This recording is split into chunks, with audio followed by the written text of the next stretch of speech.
মির্জা ফখরুল কইছে না পশ্চিমা শক্তি বিএনপি ক্ষমতা দেখতে চায়, মনে আছে না? আবারও শোনেন। বিএনপিকে দেখতে চায় এখন আন্তর্জাতিক বিশ্ব এবং বাংলাদেশের মানুষ। আচ্ছা, আপনাদের মনে ইচ্ছা আছে না ভারত কাকে বাংলাদেশে ক্ষমতায় দেখতে চায়? আমি আজ দেখামো ভারত কাক ক্ষমতার দেখতে চায়। কোন ষড়যন্ত্র তত্ত্ব না, একেবারে ফ্যাক্ট দিয়ে দেখামো ইন্ডিয়া কাক ক্ষমতার দেখতে চায়। তাহলে আমগারে কোনটি দেখা লাগবি? যে দেখা লাগবি ইন্ডিয়া মিডিয়া, ইন্ডিয়ান বুদ্ধিজীবীদের কথায়, ইন্ডিয়ান পলিটিশিয়ানদের কথায়, তাদের ডিপ্লোম্যাটিক ভাষায়, আর দেখা লাগবি আন্তর্জাতিক থিঙ্ক ট্যাঙ্কের নিরপেক্ষ বক্তব্যে। আসেন দেখি ইন্ডিয়ান মিডিয়া থিঙ্ক ট্যাঙ্ক কি করছে। থিঙ্ক ট্যাঙ্কি শুনলে আমার আবার গুয়েত ট্যাঙ্কের কথা মনে হয়ে যায়। যাই হোক, আসেন দেখি। প্রথমে দেখি টিভিএস এর একটা স্টোরি। মোটামুটি সবকিছু একসাথে করার চেষ্টা করেছে তারেক রহমানের দেশে আসা নিয়ে ইন্ডিয়ান মিডিয়ান নিউজ গুলো। টাইটেল দিছে Tarek Rahman home coming, a view from India. Tarek রহমানের দেশে ফেরা ভারতের দৃষ্টিতে তারা বলতেছে এটা potentially game changing political moment, মানে রাজনীতির গতিপথ বদলাই দিতে পারে এমন মুহূর্ত। এখানে ওরা করছে, এটা পত্রিকা লিখেছে, ইংরেজিতে লিখেছে, ইংরেজি যেহেতু লিখেছে ঠিকই লিখেছে, তাই না? এটা বাংলা করলে বোঝা যায় সাম্প্রতিক কিছু ইঙ্গিত থেকে বোঝা যাচ্ছে যে বিএনপি এবং ভারতের মধ্যে সতর্কভাবে সম্পর্ক পুনর্গঠনের একটা সম্ভাবনা তৈরি হয়েছে, যা দুইটা সাম্প্রতিক ঘটনার উপরে ভিত্তি করিয়া। প্রথমত উল্লেখ করা হয়েছে যে ডিসেম্বরের শুরুতে ভারতের প্রধানমন্ত্রী নরেন্দ্র মোদী খালেদা জিয়ার অবনতিশীল স্বাস্থ্যের বিষয়ে উদ্বেগ প্রকাশ করেন এবং সব ধরনের সহায়তা দেওয়ার প্রস্তাব দেন। এর জবাবে বিএনপি দ্রুতই প্রকাশ্যে এই উদ্যোগকে স্বাগত জানায় এবং মোদীর প্রতি তাদের আন্তরিক কৃতজ্ঞতা প্রকাশ করে। পর্যবেক্ষকদের মতে এই বিনিময়কে দুই পক্ষের সম্পর্ক উষ্ণ হওয়ার একটা ছোট হইলেও তাৎপর্যপূর্ণ সংকেত হিসাবে দেখা হচ্ছে। ভারতীয় কর্মকর্তারা হয়তো রহমানের, মানে তারেক রহমানের নেতৃত্বাধীন বিএনপিকে বাংলাদেশের জন্য আরো প্রেডিক্টেবল, উদারপন্থী এবং গণতান্ত্রিক বিকল্প হিসাবে দেখতে পারেন। এইবার আমরা সুবীর ভৌমিকের বক্তব্যটা দেখে আসি। হ্যাঁ, ভারত বাংলাদেশে কোন সরকার চাইবে? খুব সোজা উত্তর আমি তোমায় দিয়ে দিচ্ছি। Awami League is not in election, next best option is BNP, obviously not Jamaat. তারা অলরেডি 50 লাখ লোক নিয়ে জেহার টেয়াদের হুমকি দিচ্ছে, ফলে জামাত অবভিয়াসলি ইন্ডিয়া চাইবে না। অত অনেক কথা, ডিপ্লোম্যাটিক কথা বলে তো লাভ। কানেকশনটা হচ্ছে 71। আমরা একসাথে, আমার সৈন্য এবং মুক্তিযোদ্ধারা রক্ত ঝরিয়েছে, সেই সুবাদে Awami League. This is the historical fact. তো এই জায়গাতে হঠাৎ করে আজকে অন্য কিছু ডাইনামিক্স চলে আসবে, এটা তো আশা করাটাও ভুল। কিন্তু যে গভর্নমেন্ট আসবে তার সাথে ইন্ডিয়াকে তো ডিল করতে হবে। দেখেছেন? এবার আরেকটা স্টোরি দেখি। ঢাকার রাজনীতি শেখ হাসিনার বাইরে সরে যাওয়ায় ভারত হাত বাড়াচ্ছে বাংলাদেশ জাতীয়তাবাদী দলের দিকে। এখানে বলা হয়েছে মোদী যে খালেদা জিয়ার স্বাস্থ্যের খোঁজ নিচ্ছে সেটা হইতেছে সিগন্যাল যে বিএনপির সাথে এনগেজ হইতেছে ইন্ডিয়া হাই লেভেলে। বুঝে চাও? ডেকান হেরাল্ডে কয়া হইতেছে বাংলাদেশে শেখ হাসিনার বিকল্প হিসাবে তারেক রহমানের বিএনপির দিকে ঝোঁকের ইঙ্গিত দিচ্ছে ভারত। তো এই যে সম্পর্ক, এটা অনেক আগে থেকে শুরু হয়েছিল। এইটা ইন্ডিয়ান ফরেন মিনিস্ট্রির ব্রিফিং এ একটা প্রশ্ন ওঠে, একজন জার্নালিস্ট এটা প্রশ্ন করে। এইটা প্রথম আলো রিপোর্টেই আসছে।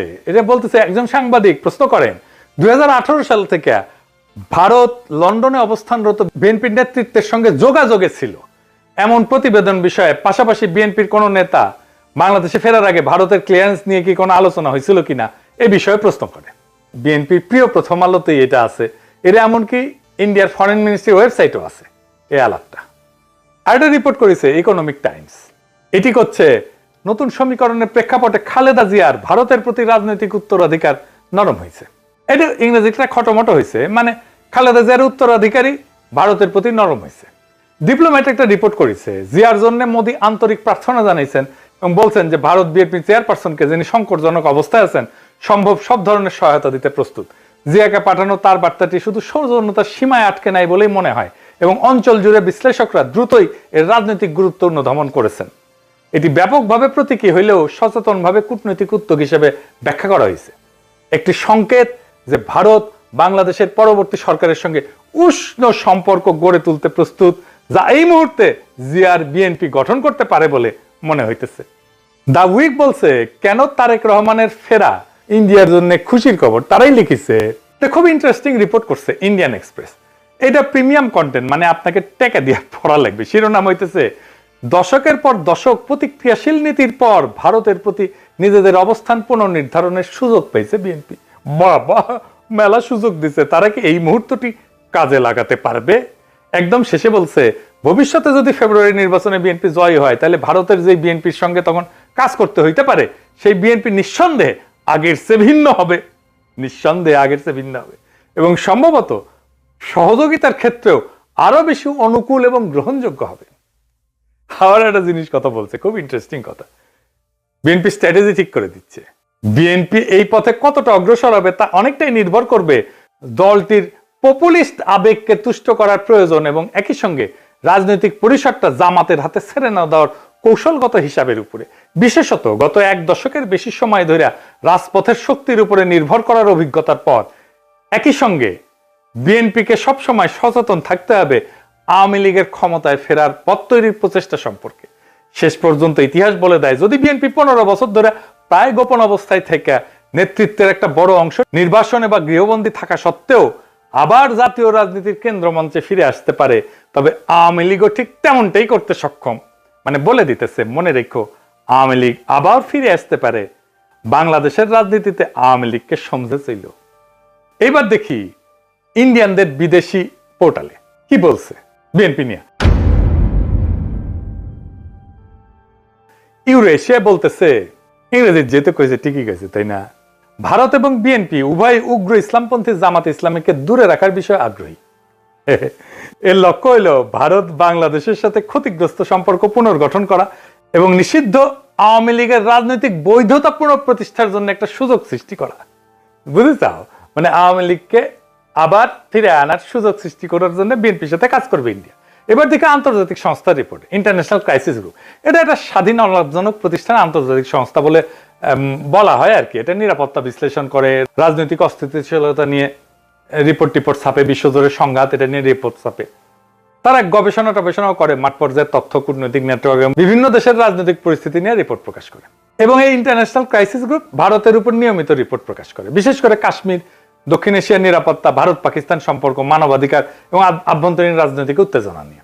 এরা লিখিচ্ছে এটিও মনে হয় যে বাংলাদেশের রাজনৈতিক শক্তিগুলোর মধ্যে এই দলটি ভারতীয় স্বার্থ এবং উদ্বেগকে সম্মান জানাতে সবচেয়ে বেশি আগ্রহী ও গ্রহণযোগ্য অবস্থানে রয়েছে। অতীতে দলটিকে প্রায় ভারত বিরোধী হিসেবে দেখা হইলেও সাম্প্রতিক সময়ে তারা নিজেদের অবস্থান সংযত করার উদ্যোগ নিছে, জামাতে ইসলামের সঙ্গে দূরত্ব সৃষ্টি করছে এবং আওয়ামী লীগ যে ধর্মনিরপেক্ষ রাজনৈতিক পরিসরটি আগে দখলে রেখেছিল তার একটি অংশ দখলের দিকে অগ্রসর হয়েছে। বুঝছাও? আচ্ছা এইবার আসেন বাংলাদেশের ভিতরে ইন্ডিয়ান ইন্টারেস্ট কি বলে সেটা দেখি। বাংলাদেশে কারা ভারতের স্বার্থ রক্ষাকারী? বাংলাদেশের দুইটা পত্রিকা মূলত ভারতের স্বার্থ রক্ষাকারী, বন্দের আলো আর দিল্লি স্টার। এরা এখন তো বিএনপির ক্ষমতা আসার কথা বলতেছে, বিএনপির গুণগান এমন ভাবে গাইতেছে যে মনে হইতেছে এটার মালিক এখন বিএনপি। এরা যাকে ক্ষমতায় দেখতে চাইবে মনে রাখবেন ইন্ডিয়া তাদের ক্ষমতায় দেখতে চাইতেছে। আপনারা দেখবেন প্রথম আলো, দিল্লি স্টার ক্রমাগত বিএনপির নেতাদের, বুদ্ধিজীবীদের লেখা ছাপতেছে। আপনি দেখতে থাকবেন এরপরে শুরু হবে যারা এতদিন আওয়ামী লীগের পক্ষে লিখতো, সোহরাব হোসেন, টোহরাব হোসেন ইত্যাদি। মিজানুর রহমান তো মারা গেছে, সে থাকলে আর সেও লেখা শুরু করতো। তারা প্রথম আলোতে বিএনপির পক্ষে লিখতো। তাই প্রথম আলো, ডেইলি স্টার ভারতের রাজনৈতিক অবস্থানের এটা লিটমাস টেস্ট। জানেন তো লিটমাস টেস্ট এটা কেমিস্ট্রির কথা, ক্ষার আর অম্ল চেনে আর কি, এটা কাগজ দিয়া। তাহলে এখন মনে হইতেছে প্রথম আলো, দিল্লি স্টার বাংলাদেশে থাকাই উচিত। এত সহজে ইন্ডিয়ার অন্দর মহলের খবর আমরা কিভাবে পাবো? ওদের কাছ থেকে যেটা পাবো সেটাই বুঝে নেবো এটা ইন্ডিয়ান খবর। আপনি দেখেন 2025 নিয়ে একটা ছবি আঁকছে প্রথম আলো, এর মধ্যে প্রথম আলো, ডেইলি স্টারে আগুন নিয়ে তো কান্নাকাটি আছে, কিন্তু সবচেয়ে উজ্জ্বল ছবিটা তারেক রহমানের। উনি ভার্চুয়াল থেকে রিয়েল হইতেছেন আর যাইতেছেন উড়িয়া ভোটের বাক্সের দিকে। পিছে তারেক রহমানের বিড়ালের ছবিও আছে। প্রফেসর ইউনূসের পাশে গরিলা দুর্মুষ পেটা করিচ্ছে, কিন্তু হাসিনার ছবিটা দাদির মতো নির্মল, কত ভালো মানুষ। এই যে প্রথম আলো, ডেইলি স্টার, এইটা যে আওয়ামী বাকশালী ইন্ডিয়ান অ্যাসেট, কোনো সন্দেহ আছে এখন? এর মধ্যে খালেদা জিয়ার প্রতি সম্মান জানাইতে ঢাকা এসেছিলেন ইন্ডিয়ার পররাষ্ট্রমন্ত্রী জয়শঙ্কর। সে অন্তর্বর্তীকালীন সরকার এবং বিএনপির কয়েকজন শীর্ষ ব্যক্তির সাথে কথা বলছেন। কি ছিল তার চাওয়া? 1 নাম্বার, দুই দেশের সম্পর্কের মধ্যে যে উত্তেজনা সৃষ্টি হয়েছে তা হ্রাস করতে হবে। 2 নাম্বার, আসন্ন জাতীয় সংসদ নির্বাচনে আওয়ামী লীগকে অংশগ্রহণের সুযোগ দিতে হবে। কি আবদার! 3 নাম্বার, আওয়ামী লীগকে নির্বাচনে অংশগ্রহণের সুযোগ দেওয়ার জন্য প্রয়োজনে 12 ফেব্রুয়ারি নির্ধারিত জাতীয় নির্বাচনের তারিখ পিছাইতে হবে। এইটা প্রফেসর ইউনূস সরকারকে বলে গেছে। তারেক রহমানকে কি বলছে আমি জানি না, তবে অনুমান করি একই বার্তা দিছে। এই বার্তা কার জন্য? এই বার্তা অন্তর্বর্তী সরকারের জন্য এবং তাদের চোখে যারা ভবিষ্যৎ ক্ষমতা তাদের জন্য, তাদের সাথেই কথা বলছে। এখন একটা জিনিস পরিষ্কার করে বলা দরকার, বিএনপি এখানে কোনো সুজেন ফোর্স না ইন্ডিয়ার জন্য। তাকে যে পছন্দ করা হইতেছে তা কিন্তু না, বিএনপি এখানে কম্প্রোমাইজড অ্যাক্টর। তার মানে এমন একটা শক্তিতে সে রূপান্তরিত হয়েছে যারা আসলে ভারতের সাথে একটা কম্প্রোমাইজ করছে। ভারত বিএনপিকে চায় কারণ বিএনপি আদর্শিকভাবে শক্ত না, কাঠামোগতভাবে দুর্বল। যেই দল 15 বছর টিকে ছিল নির্বাসনে, মামলা হামলা গ্রেপ্তার গুনখুনে, আন্তর্জাতিক সহানুভূতিতে, আমাদের মতো ইন্ডিভিজুয়াল অ্যাক্টিভিস্টদের মরাল সাপোর্টে এবং অ্যাক্টিভিটিতে, সে দল জানে ক্ষমতায় ফেরার জন্য কোথায় নতি স্বীকার করতে হবে। সে তারেক রহমান জানে তার বাবাকে হত্যা করছে ভারত, সে জানে তার মাকে ক্ষমতাচ্যুত করছে ভারত, সে জানে তার নির্যাতনও করছে ভারত, মাজা ভেঙে দিছে ভারত, তার মাকে জেলে দিছে, ইন্ডিয়া তিলে তিলে তাকে মৃত্যুর দিকে ঠেলে দিছে। আর এটাও সে জানে সে না পারছে এটা ঠেকাইতে, না পারছে নিজেকে রক্ষা করতে। তাই এই কম্প্রোমাইজ তার শক্তি না, এটাই তার দর কষাকষির পুঁজি। দিল্লির চোখে বিএনপি মানে এমন একটা দল যাকে ম্যানেজ করা যায়, নেগোশিয়েট করা যায় যার সাথে, এবং প্রয়োজনে তাকে বদলায় ফেলা যায়। এবং বিএনপিকে ইন্ডিয়া আস্তে আস্তে বদলায় ফেলতেছে, তারে আর একটা আওয়ামী লীগ বানায় ফেলতেছে। আজ ইন্ডিয়ার বিএনপিকে দরকার, কারণ জামাত অতিরিক্ত শক্তিশালী হয়ে গেছে।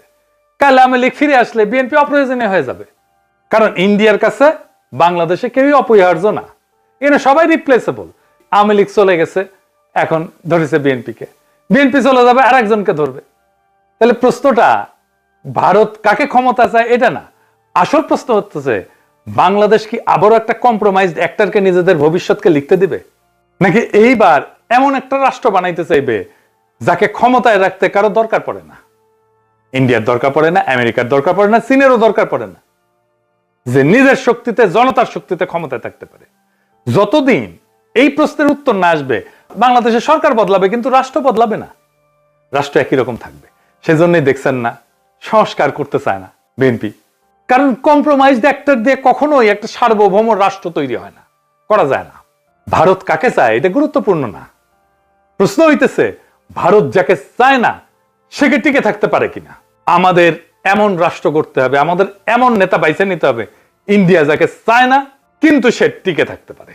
ইতিহাস একটাই জিনিস দেখাইছে, দিল্লি যাকে ম্যানেজ করতে পারে সে সরকার দেশ চালায় না, সে শুধু সময় পার করে, সে শুধু সম্পদ পাচার করে, সে জনগণকে কেয়ারও করে না, জনগণের ভোটেরও দরকার পড়ে না। আজ দিল্লি যদি বিএনপির দিকে তাকায় তাহলে সেটা ভালোবাসা না, সেটা দিল্লির প্রয়োজনই। কাল প্রয়োজন বদলাইলে ইন্ডিয়ান ন্যারেটিভ বদলাবে, ইন্ডিয়ার পার্টনার বদলাবে, ইন্ডিয়ার ভালোবাসাও বদলাবে, মানুষ বদলাবে না। তাই আজকে সিদ্ধান্ত বিএনপির না, আওয়ামী লীগের না, ইন্ডিয়ান না, আজকে সিদ্ধান্ত বাংলাদেশের।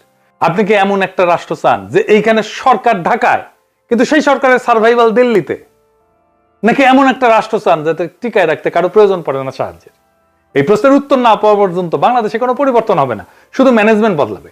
আগামী নির্বাচন এই ম্যানেজমেন্ট বদলানোর নির্বাচন না, এটা আসল পরিবর্তনের নির্বাচন, ইন্ডিয়ার বলয় থেকে বাইর হওয়ার নির্বাচন। সেই নির্বাচনে বিজয়ের লক্ষ্যে আগান। আমাদের বর্ষা বিপ্লবের অসমাপ্ত কর্তব্য সম্পাদন করতে হবে এবং আমরা এমন কাউকে ক্ষমতায় বসাবো না যাদেরকে ইন্ডিয়া পছন্দ করে, যাদেরকে প্রথম আলো পছন্দ করে, যাদেরকে দিল্লি স্টার পছন্দ করে। আমরা এমন কাউকে ক্ষমতায় আসবো যারা প্রথম আলো, দিল্লি স্টার, ইন্ডিয়া সবার চোখে চোখ রেখে বাংলাদেশের মানুষের স্বার্থে। দর্শক, আজকে পিনাকি দাদা যে পরিমাণ ইন্ডিয়াকে ধোলাই করেছে তার থেকে বেশি ধোলাই আমার করতে মন চাইতেছে, কারণ ইন্ডিয়ার এত মাথা ব্যথা কেন বাংলাদেশ নিয়ে? বাংলাদেশের তো কোনো মাথা ব্যথা নেই ইন্ডিয়াকে নিয়ে। আর ইন্ডিয়া এই দেশটার আসলে কয়টা দেশ এর মধ্যে দিলে আসলে ভরবে? ইন্ডিয়া যদি পাকিস্তানকেও দখল করে তাদের আয়ত্তে নিতে পারতো, এই নরেন্দ্র মোদীর ওইটা আর কি তাহলে ভরতো। প্রিয় দর্শক, আসলে আমার প্রচণ্ড গালাগালি দিতে মন চাইতেছে। ইন্ডিয়া আসলে চায়টা কি? বাংলাদেশের মানুষ শান্তিতে থাকুক সেটা তো চায় না। ইন্ডিয়া এই যে সামান্য পশ্চিমবঙ্গের কথাই বলি, কারণ সেখানে বাংলা ভাষী মানুষ আছে।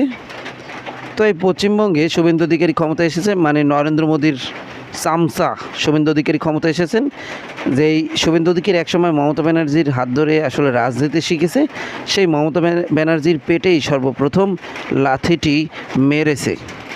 তো এই শুভেন্দু অধিকারী এই জানোয়ার বলতে পারেন, জানোয়ারের সাথে তুলনা করলে আসলে তার নাম খারাপ হবে। এই শুভেন্দু অধিকারী এতটাই আসলে খারাপ মানুষ, দেখেন মানুষ বললে ভুল হবে, ওরই ধর্মের, হিন্দু ধর্মের মানুষ, অনেক মানুষ গরু লালন পালন করেছে। তারা আসলে গরুটা তো আর তাদেরকে ওই ফ্রিতে দেওয়া হয়নি, তারা অনেক টাকা পয়সা লোন টোন করে তারপরে গরু কিনেছে। তো সেই গরুকে বিক্রি করতে দেননি এই শুভেন্দু। দেখেন লোন করা টাকাগুলি কি এই শুভেন্দুর বাবা দিবে? আপনারাই বলুন দর্শক, লোন করা টাকাগুলি কি শুভেন্দুর বাবা দিবে?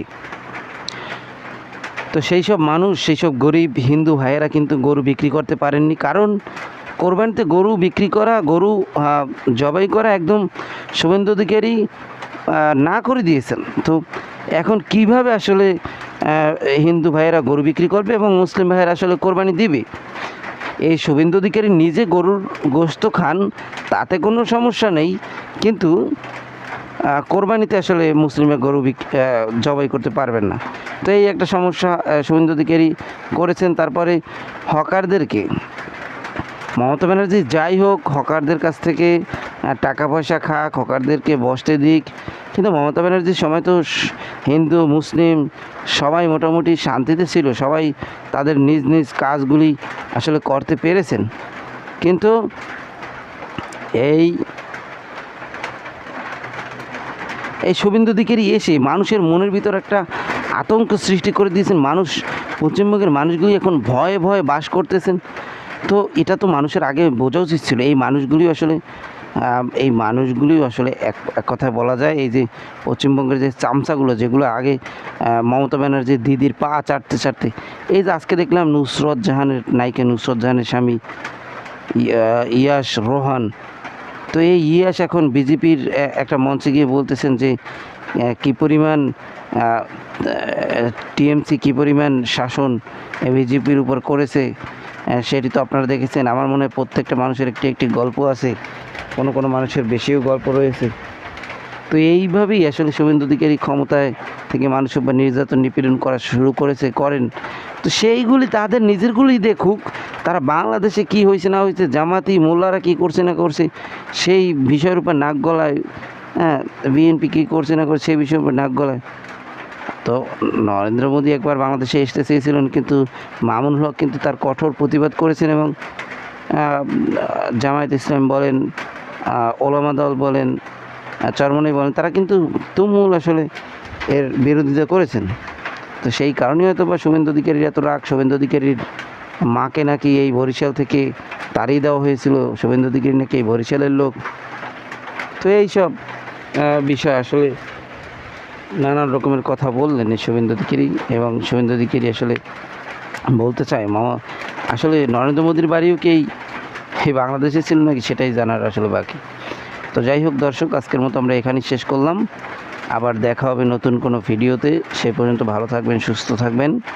যারা এখনও আমাদের এই চ্যানেলটিকে সাবস্ক্রাইব করেননি, এবং পিনাকি ভট্টাচার্যের ভিডিও যদি ভালো লাগে অবশ্যই সাবস্ক্রাইব করে দেবেন। পিনাকি ভট্টাচার্যের মতো লোক আসলে আমাদের সমাজে থাকা দরকার।